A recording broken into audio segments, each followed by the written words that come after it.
Alright guys, I'm going to go over some basic wiring do's and don'ts today. Most vehicles this age and most used vehicles you buy are going to have electrical issues. Especially with these trucks. Anything down the frame rail has probably been hacked into 3 or 4 times for different lights, or somehow the wires got pinched and they just goobered some stuff on there and called it good. This is the old chassis wiring harness for taillights, reverse lights, turn signals, running lights, etc. I stripped all the old tape off of this, checking it for cracks or other fixes. Everything was good. I ended up running 7-way trailer wire from this point all the way to the back, and I chose to cut it here because this was the last good spot of the factory wiring harness. I didn't cut it all the way back up into the engine bay because this harness here comes up to your reverse light switch in your transmission. So all of this is going to get covered up in wire loom when I get done running the last 3 wires back here, and it'll be taped up.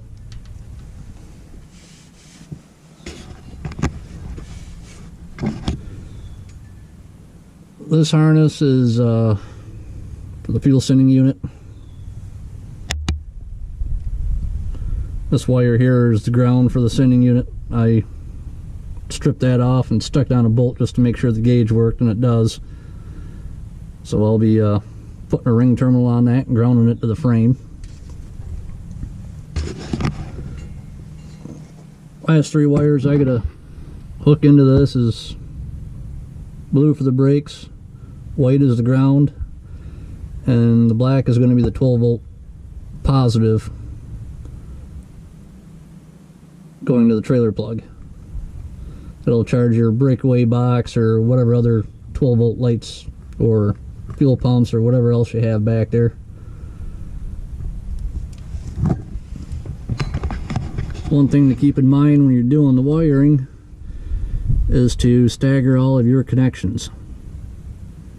So when you encapsulate all of this in wire loom, it ends up being a fairly close fit. You don't end up with a great big ball of garbage in one spot.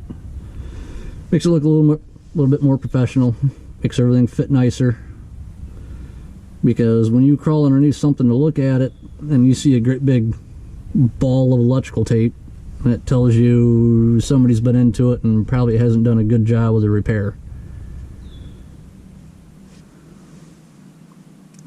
These 3 wires will end up getting staggered back like those before it gets covered up in wire loom.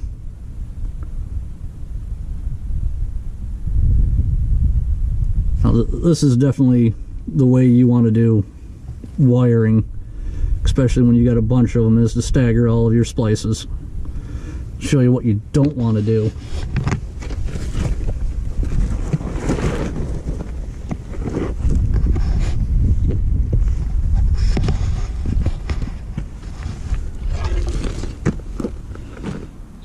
This is a chunk of the old wiring harness.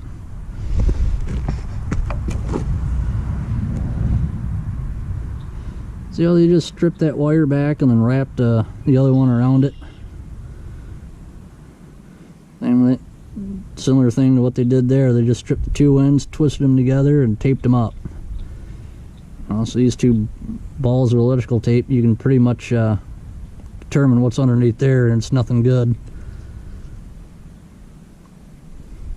So doing wiring, make sure you unwrap all the electrical tape to see what's underneath there. There are a couple other small breaks in the line,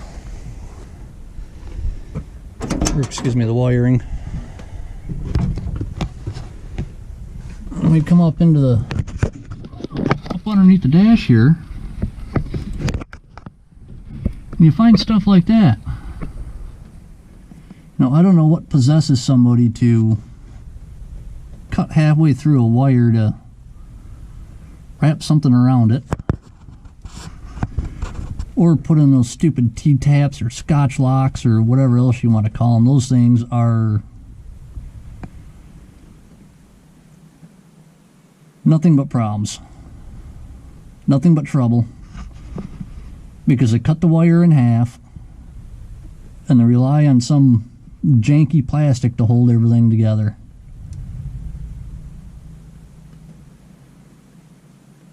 Oh, so that's got to get fixed. Look over there at the brake wiring.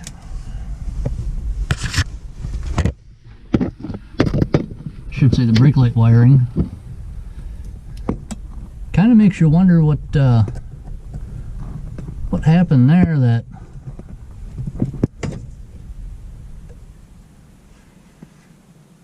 would cause that. You know, it's not up into anything. There's no reason it's like that. It should be like that.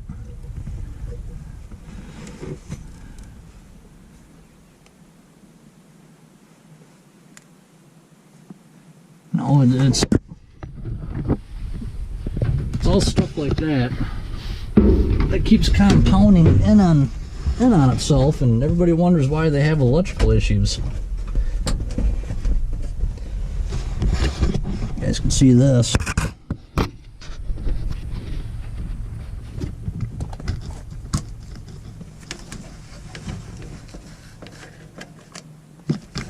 Where'd it go?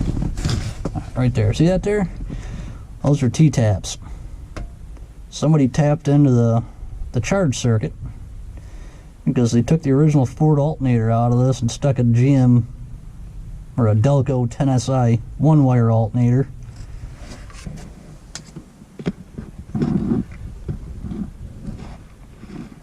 And they jammed it up underneath the bolts for the amp meter.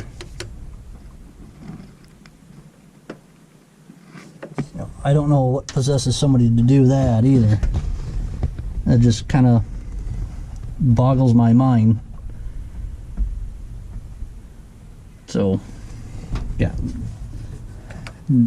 Definitely don't do anything like that. That's, thankfully they tapped it far enough back from the plug.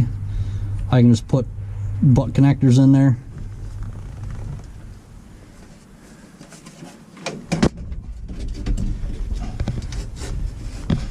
Get that fixed.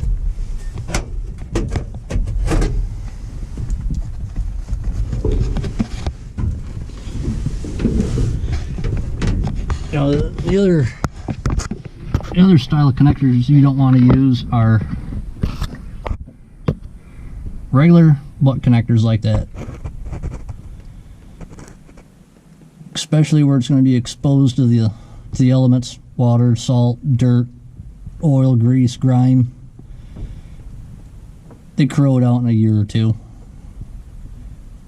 Now, so if you're going to use, you know, regular style connectors, get the weatherproof kind that already have the heat shrink built into them, or solder and heat shrink them. Don't cheap out and use cheap connectors like that, or those stupid Scotch locks.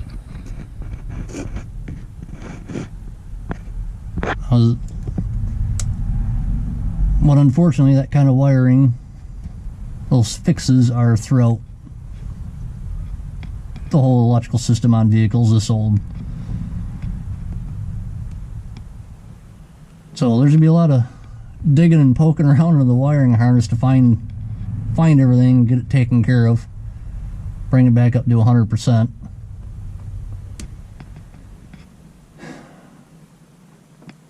But I figured I'd let you guys know what I'm working on right now.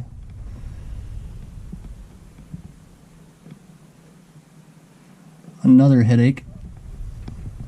So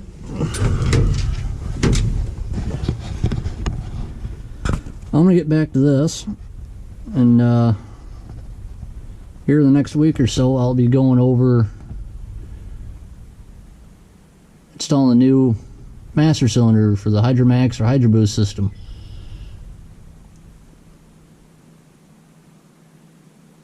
I know a lot of you guys are looking forward to that, so I'm going to get some of this wiring taken care of and jump on that.